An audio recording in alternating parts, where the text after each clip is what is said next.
Dear friends, welcome to Biblical Parivartana. Welcome to Daily Devotions. దేవుని ప్రేమ ఇదిగో.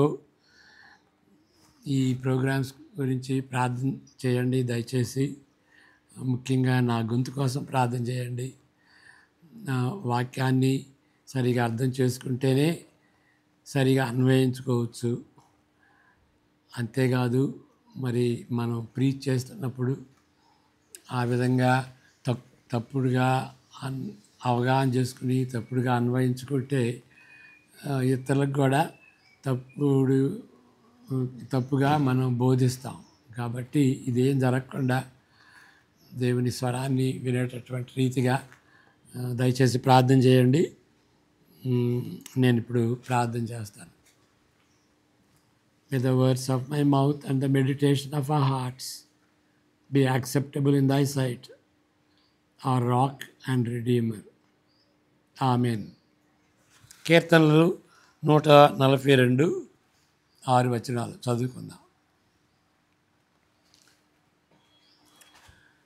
నేను ఎలుగెత్తి యెహోవాకు మొరలిడుచున్నాను, ఎలుగెత్తి యెహోవాను బ్రతిమాలుకొనుచున్నాను.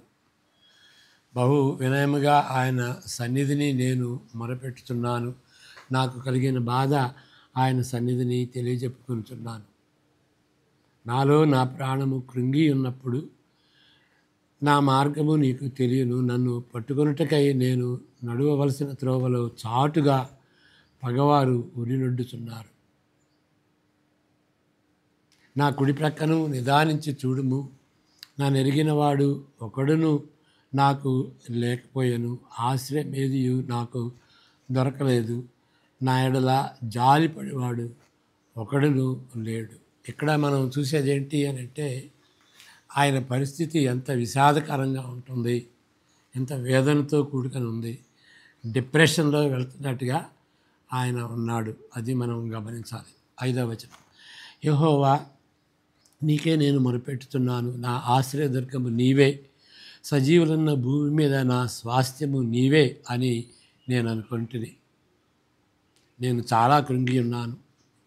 నా మొరకు చెవియొగ్గుము. నన్ను తరుమువారు నాకంటే బలిష్ఠులు. వారి చేతిలో నుండి నన్ను విడిపింపుము. నేను నీ నామమునకు కృతజ్ఞతాస్తుతులు చెల్లించినట్లు చెరసాలలో నుండి నా ప్రాణమును తప్పింపుము. అప్పుడు నీవు నాకు మహోపకారము చేసి ఉండుట చూచి నీతిమంతులు నన్ను బట్టి అతిశయపడుదురు. ఓకే, ఈ కీర్తన 142వ కీర్తన, మరి ఈ 57వ కీర్తన సిమిలర్గా ఉంటాయి. వాటి హెడ్డింగ్ ఏంటి అంటే, సౌలు నుండి పారిపోతున్న సందర్భంలో ఒక గుహలో దాగుకొని నా అనుభవం, దానికి ఫలితంగా ఈ 2 కీర్తనలు దావీదు మహారాజు రచించాడు. ఒక విధంగా ఈ 2 కీర్తనలో చాలా తేడా కూడా ఉంటుంది.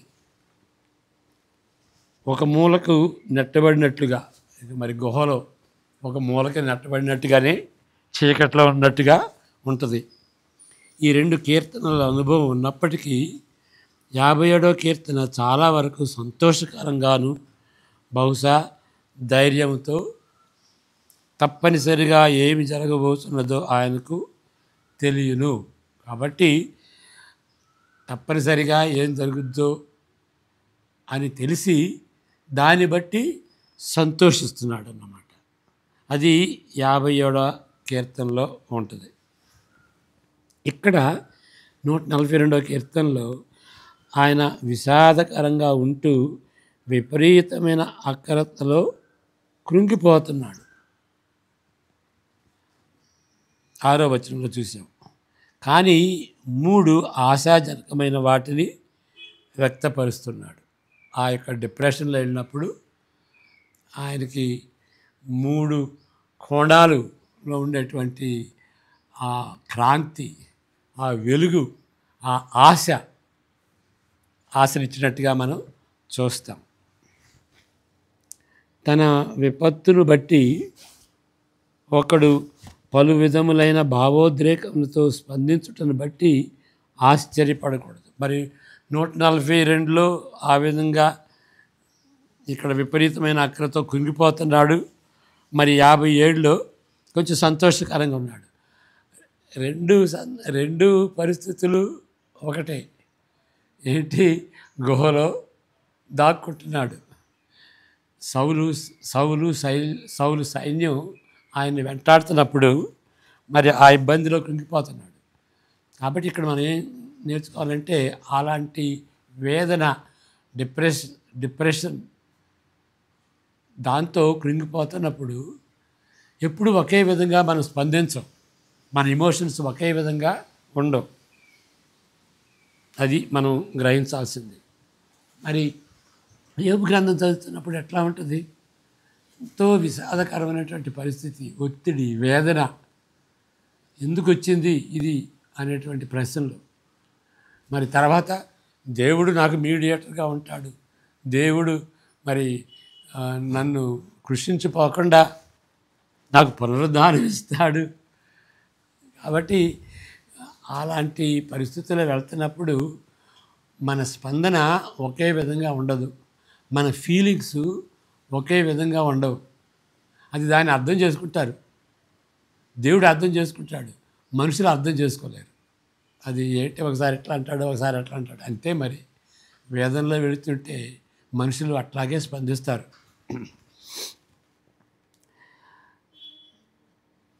తన విపత్తును బట్టి ఒకడు పలు విధములైన భావోద్రేకములతో స్పందించడం బట్టి మనం ఆశ్చర్యపడకూడదు.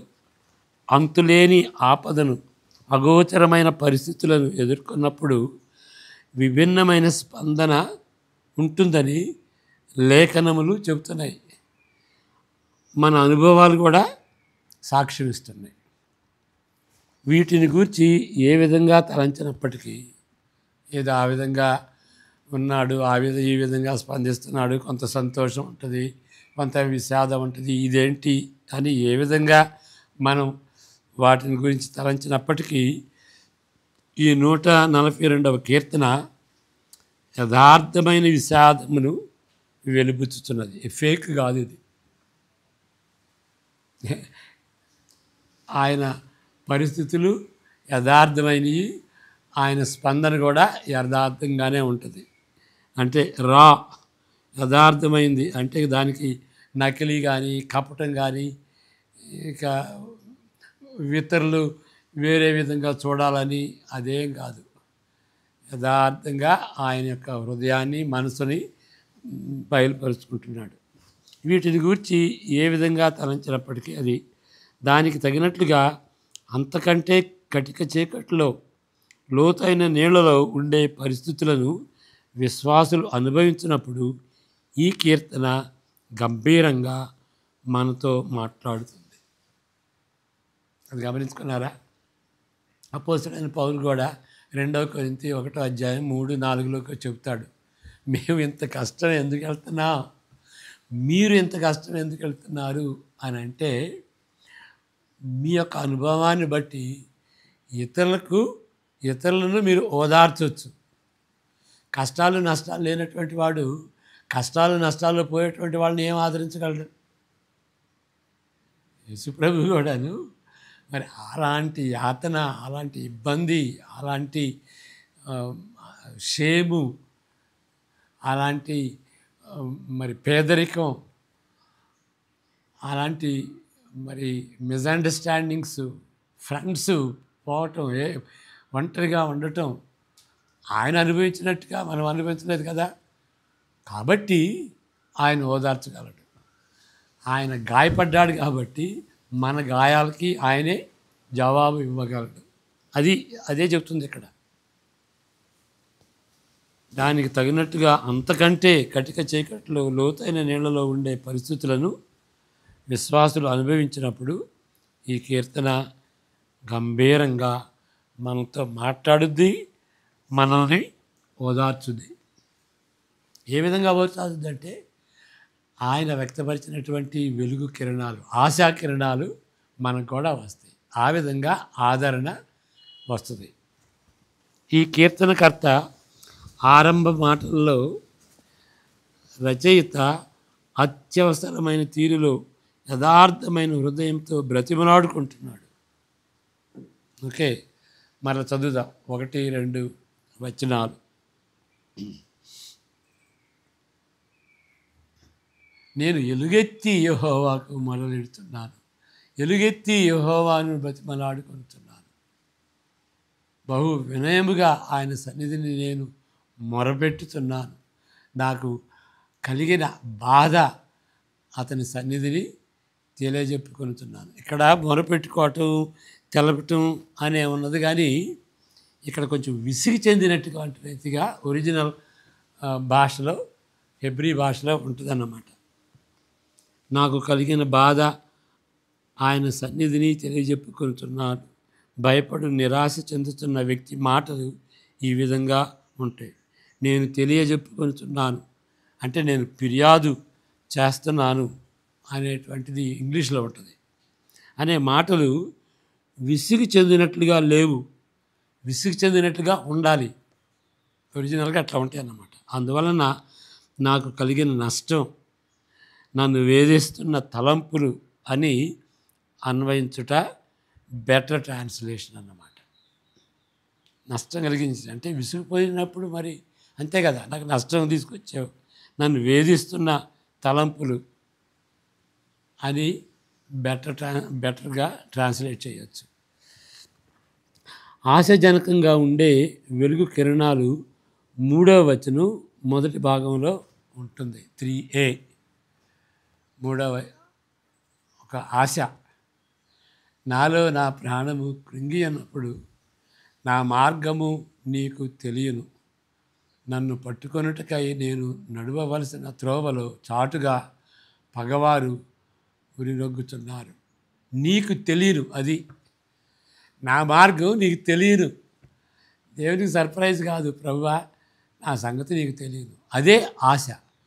నా సంగతి దేవునికి తెలుసు, తెలిసే ఇది పర్మిట్ చేశాడు నా జీవితంలో అనేటువంటిది ఆశాకారణంగా ఉంటుంది.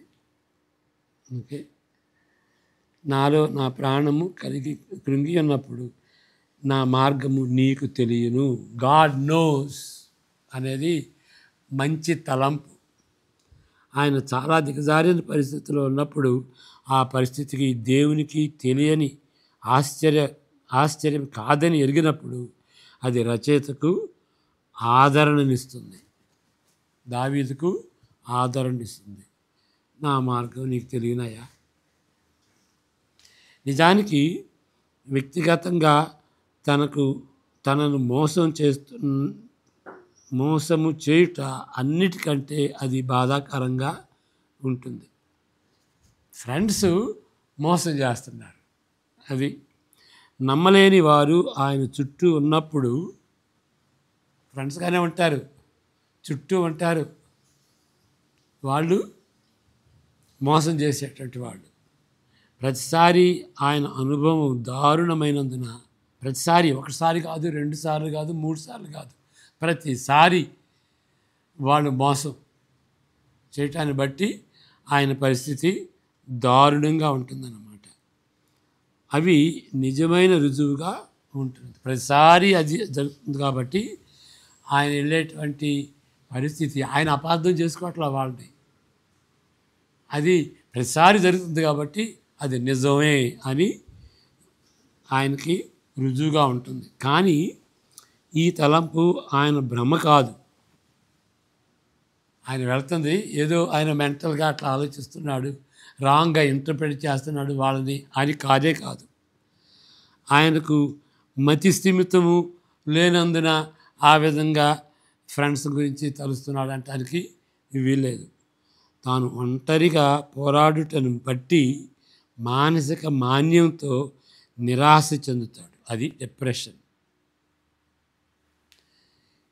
నన్ను ఎరిగిన వాడు ఒకడు నాకు లేకపోయాను. ఇంకా డిప్రెషన్ ఉన్నప్పుడు అట్లా ఫీల్ అవుతాను అన్నమాట, ఒంటరిగా ఫీల్ అవుతావు. నా దగ్గర ఉండేవాళ్ళు, నన్ను ప్రేమించేటువంటి వాళ్ళు ఎవరూ లేరు, ఒక్కడు కూడా లేడు. వాళ్ళ దగ్గర నుండి నాకు ఆశ్రయం ఏమీ దొరకదు. ఓకే, 4వ వచనం.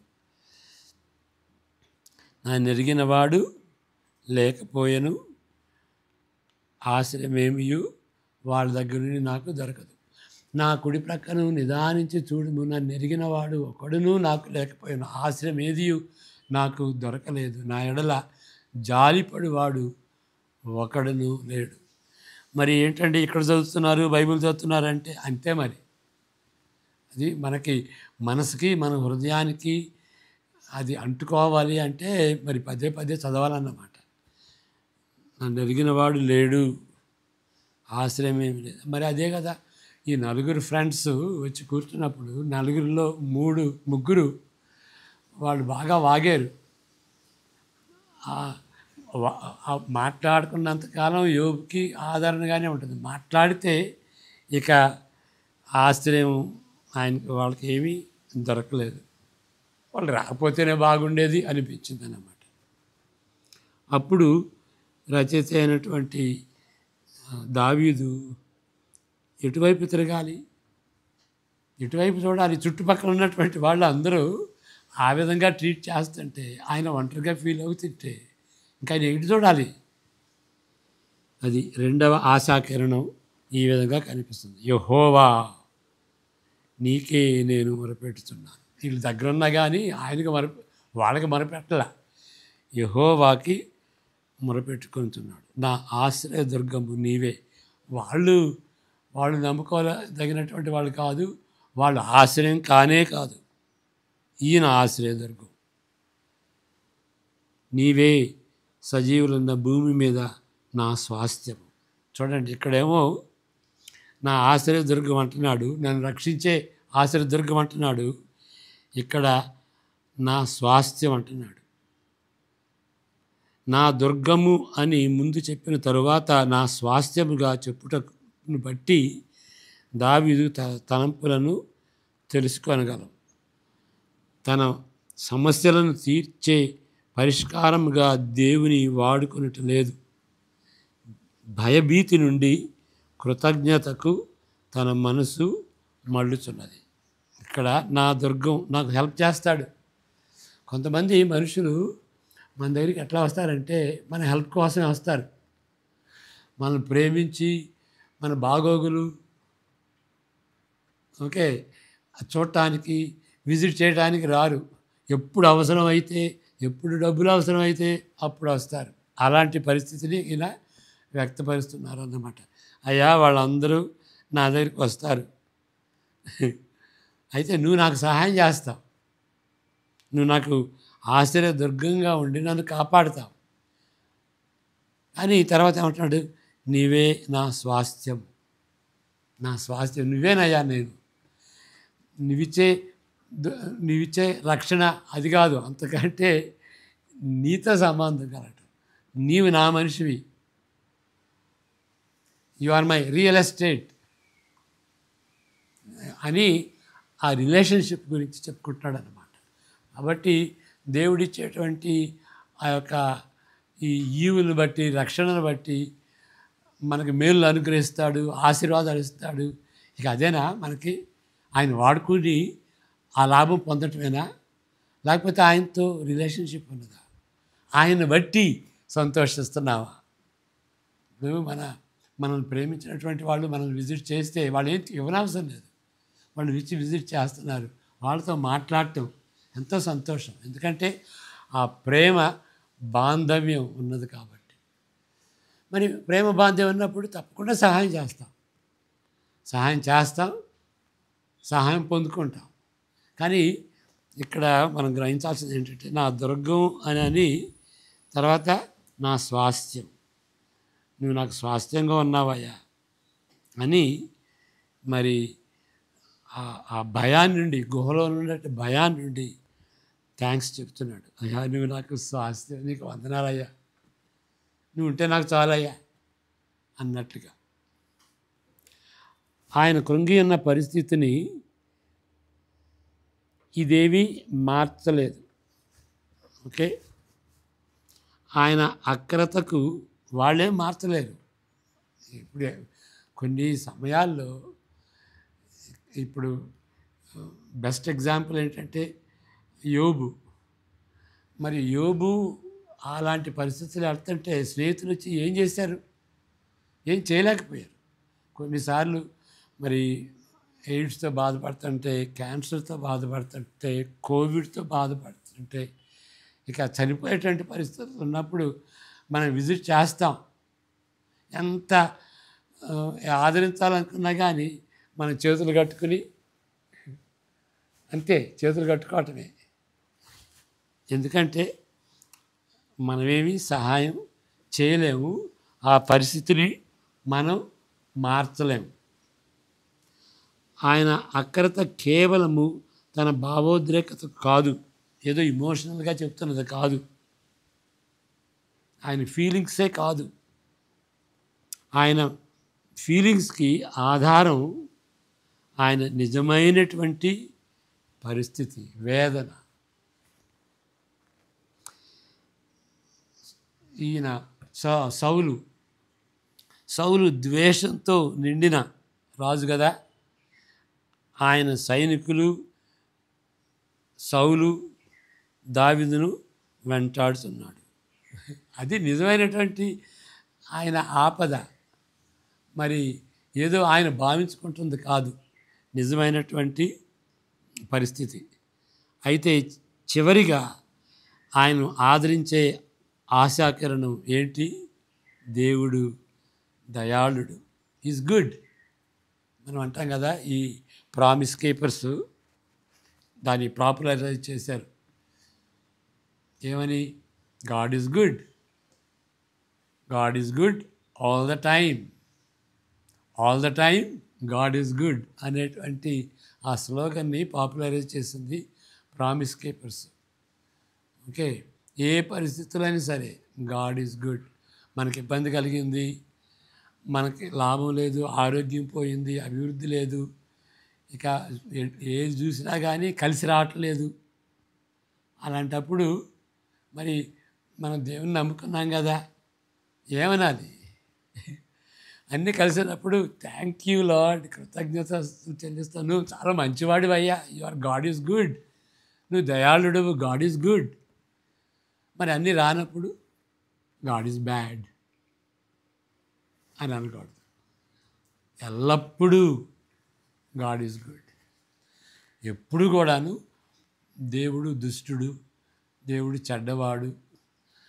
మనం చెడుని అనుభవిస్తున్నప్పుడు కూడాను, కీడుని అనుభవిస్తున్నప్పుడు కూడాను, చెడ్డవారి యొక్క బాణాలు మన మీదకి వచ్చినప్పుడు కూడాను దేవుడు చెడ్డవాడు అని అనకూడదు. God is good all the time అనేటువంటి మాట అన్నమాట. దేవుని దయాళుత్వమును, ఆయన నమ్మకత్వమును, ఆయన నమ్మదగినటువంటి వాడు అనే దాని గురించి నేను 2 విషయాలు చెప్పాను, మరలా గుర్తు చేస్తాను. ఆయన నమ్మదగినడు వాడు. ఇర్మియా విలాప వాక్యాలు 3:15లో ఏం చెప్తున్నాడు?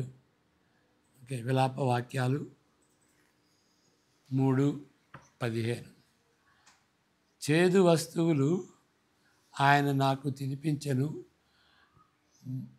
మాచి పత్రి దావకము చేత నన్ను మత్తునిగా చేశాను. నెక్స్ట్, రాళ్ల చేత నా పండ్లు ఓడగొట్టెను, ముగ్గులో నన్ను పొర్లించెను. నెమ్మదికి నాకును ఆయన బహు దూరము చేశాను. అంటే నెమ్మది లేదు. ఓకే, సరే, ఇక అట్లా 23 దాకా చదువుకోవాలి. 22, 23 చదువుకుందాం. యెహోవా కృపగలవాడు, ఆయన వాత్సల్యత ఎడదెగక నిలుచున్నది కనుక మనము నిర్మూలము కాకున్న వారము. అనుదినము నూతనముగా ఆయనకు వాత్సల్యత పుట్టుచున్నది. నీవు ఎంతైనా నమ్మదగినవాడు.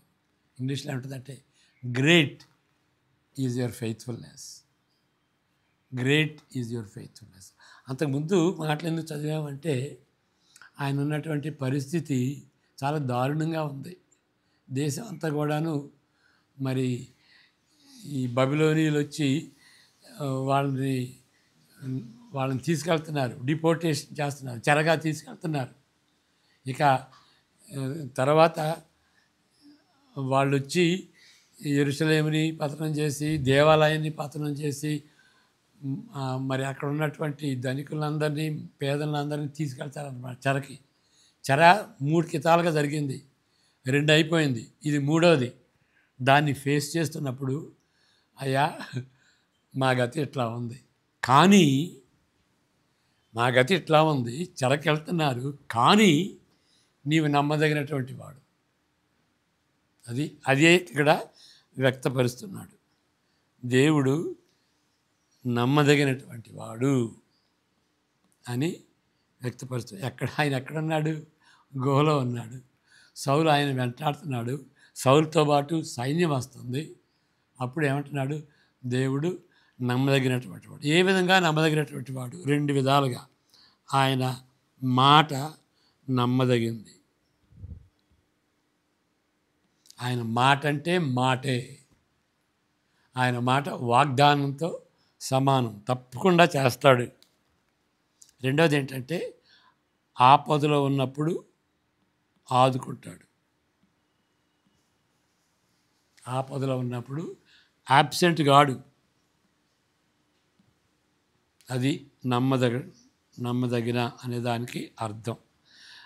అది దేవుడు దయాళుడు, ఆయన నమ్మదగినవాడు అని ఆ ఆశ అన్నమాట. ఆ వేదనలో ఉన్నప్పుడు ఎప్పుడు కూడాను దేవుని యొక్క నమ్మకత్వాన్ని కానీ దయాళత్వాన్ని కానీ మనం మర్చిపోకూడదు. అది ఆశాకిరణంగా ఉంటుంది. దేవుడు చేయకపోతే ఇంకా అంతకంటే గొప్ప ఆశ ఎక్కడి నుండి వస్తుందండి? డాక్టర్స్ నుండి వస్తుందా? మరి ఎలాన్ మస్క్ లాంటి ధనికుల నుండి వస్తుందా? మన ఇరుగు పొరుగు వాళ్ళ దగ్గర నుండి వస్తుంది. దేవుడు వాళ్ళని వాడుకోవచ్చు, కానీ దానికి సోర్స్ ఏంటి? దేవుడు తన కృపను బట్టి, తన గుడ్నెస్ని బట్టి, తన దయాళత్వాన్ని బట్టి, తన నమ్మకత్వాన్ని బట్టి ఒక్కోసారి డైరెక్ట్గా మనకి సహాయం చేస్తాడు, ఒకసారి ఇతరులని వాడుకుంటాడు. అది మనం గమనించాలి. దావీదుకు విడుదల రాగలదని ఆయన ఆశ. ఎందుకు? దేవుడు అలాంటి వాడు కాబట్టి. ఆయన చుట్టూ నీతిమంతులు ఉంటూ, ఇంకేంటి, అంతకుముందైతే వాళ్ళు నమ్మనటువంటి వాళ్ళు ఉన్నారు, కానీ దేవుడు మార్చేసేసి పరిస్థితిని, ఇప్పుడు ఆయన చుట్టూ ఎవరుంటారు? నీతిమంతులు ఉంటారు. అంతేకాదు ఆయన యొక్క పరిపాలనని ప్రశంసిస్తారు. అయ్యా అంటే ఇప్పుడు ఇంకా రాజు కాలేదు ఆయన. ఈ సౌలు పోయిన తర్వాత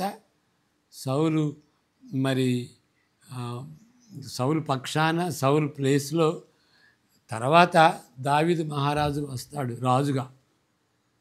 అప్పుడు ఆ దృశ్యాన్ని, ఆ ఫ్యూచర్ని, ఆ భవిష్యత్తుని ఆయన చూడగలుగుతాడు. ఆయన సింహాసనం మీద ఉంటాడు, ఆయన చుట్టూ నీతిమంతులు ఉంటారు. మరి వాళ్ళు ఏం చేస్తారు? ఆయన యొక్క పరిపాలనను ప్రశంసిస్తారు. అయ్యా దావీదు మహారాజు గారు, మీరు నీతివంతంగా చేస్తారు, మిమ్మల్ని దేవుడు బలపరిచాడు, ఆయన తన యొక్క బాహుబలంగా వాడుకుంటున్నాడు, నీ యొక్క సామ్రాజ్యాన్ని విస్తీర్ణం చేస్తున్నాడు, నీకు జ్ఞానం ఇచ్చాడు. అలాంటివన్నీ ఆ విధంగా ప్రశంసిస్తారు ఆయన యొక్క పరిపాలనని. ఆ చిత్రాన్ని ఊహించుకొనగలిగాడు అన్నమాట.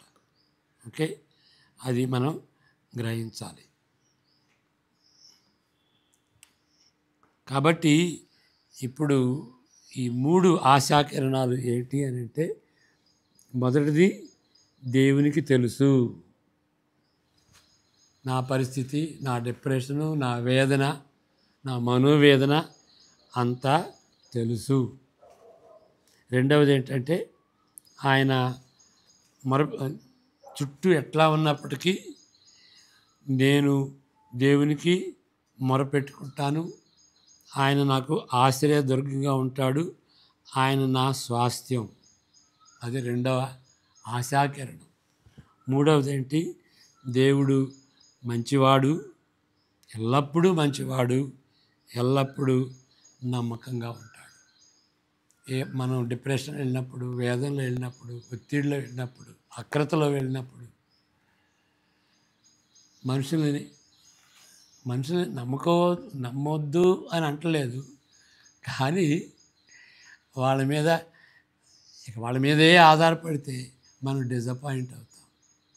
కాబట్టి మనల్ని దేవుణ్ణి నమ్ముకోవాలి. ఇక్కడ ఆయన మొరపెట్టుకుంటున్నాడు. అది మన ప్రార్థనగా వర్తించవచ్చు అన్నమాట. మనం దేవుడికి నా పరిస్థితి అంతా తెలుసులే అని మనం సోమరిలాగా ఉండి మనం ప్రార్థన చేసుకోం. దావీదు మహారాజు ఎంతో బిజీగా ఉండి ఆయన మొరపెట్టుకుంటున్నాడు, వాక్యం చదువుకుంటాడు. ఆ విధంగా ఆశ, దేవుడు ఆశ్రయదుర్గం, ఆయన మంచివాడు, ఆయన నమ్మకస్తుడు అని ఎక్కడ తెలుసుకున్నాడు? మరి వాక్యం చదువుకున్నాడు, పాత నిబంధన చదువుకున్నాడు, ఆ పెంటుటకు పంచగ్రంథాలు చదువుకున్నాడు. దానిలో ఈ యొక్క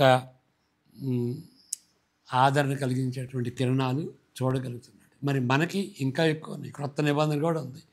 యేసు ప్రభువు మన నిమిత్తమై మరణించి తిరిగి లేచాడు, పునరుద్ధానుడు అయ్యాడు. మనకు క్లారిటీ ఉంది. పాత నిబంధనలో మసకగా ఉన్నటువంటిది క్రొత్త నిబంధనలో క్లారిఫై అయింది. అంతేకాదు, త్రియేక దేవుడు మన హృదయాల్లో ఉంటాడు. మన పశ్చాత్తాపడి ఆయన మన హృదయంలోకి చేర్చుకుంటే ఏ డిప్రెషన్ అయినా కానీ మనం హ్యాండిల్ చేయగలం. ఎందుకంటే దేవుడు నమ్మకమైనటువంటి దేవుడు, మరి దయాళుడైనటువంటి దేవుడు, మనకు ఎల్లప్పుడూ తోడుగా ఉంటాడు అని యేసు ప్రభువే మరి వాగ్దానం చేశాడు. ఎల్లప్పుడూ మీతో ఉంటాను. ఏ విధంగా ఉన్నాడు? త్రియేక దేవుడిని పంపించాడు కదా, పరిశుద్ధాత్మ దేవుడిని పంపించాడు యేసు ప్రభు. ఆయన ద్వారా, పరిశుద్ధాత్మ దేవుడి ద్వారా త్రియేక దేవుడు మన హృదయాల్లోనికి వస్తాడు. ఆ విధంగా నిరంతరము యుగాంతం వరకు అంటే సెకండ్ కమింగ్ వరకు తోడుగా ఉంటాడు, మనతో ఉంటాడు, మనలో ఉంటాడు. అది ఆశాజనకంగా ఉంటుంది కదా. కాబట్టి మనల్ని ఆదరించేటువంటి దేవుడు. మనం ప్రార్థన చేసుకుందాం. నేను కూడాను ప్రార్థన గురించి చెప్పగలను, కానీ ఆ విధంగా ప్రార్థన చేసుకుంటున్నానా అనేటువంటి సవాలు నాకు. ఆ సవాలు మన అందరికీ ఎప్పుడూ ఉంటూనే ఉంటుంది. No one can graduate from the life of prayer. గ్రూప్గా, ఫ్యామిలీతో, ఒంటరిగా, చిన్న ప్రార్థన, పెద్ద ప్రార్థన, all night prayer, fasting prayer, అవన్నీ అవసరం. ప్రార్థన చేసుకుందాం. యెహోవా నిన్ను ఆశీర్వదించి కాపాడునుగాక. తన సన్నిధి కాంతిని నీపై ఉదయింపజేసి నిన్ను కరుణించునుగాక. తన సన్నిధి కాంతిని నీపై ప్రకాశింపజేసి నీకు సమాధానం అనుగ్రహించునుగాక. ఆమేన్. God bless you.